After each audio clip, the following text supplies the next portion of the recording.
Humans always dreamed of flying, but how does a plane actually stay in the air?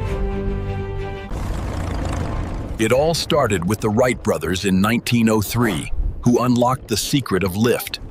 Lies in the shape of its wings, called airfoils, that split the air into two streams.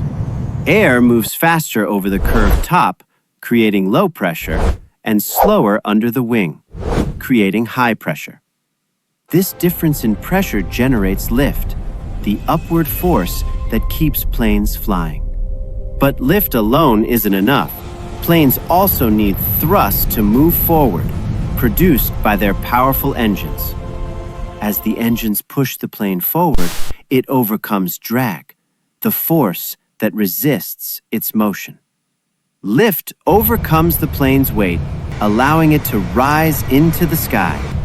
Pilots control pitch, roll, and yaw to keep the plane stable and steer it safely through the skies.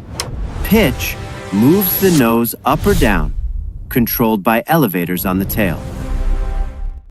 Roll tilts the plane's wings using ailerons to turn left or right. Yaw moves the plane's nose left or right, controlled by the rudder on the tail. Today, advanced avionics and air traffic control keep millions of passengers safe every day. Tower, this is Flight 732, requesting clearance for approach. Flight 732, cleared for approach, runway 27 left. At cruising altitude, planes fly so high that you can actually see the curvature of the Earth. That's how airplanes conquer gravity and connect the world through the skies.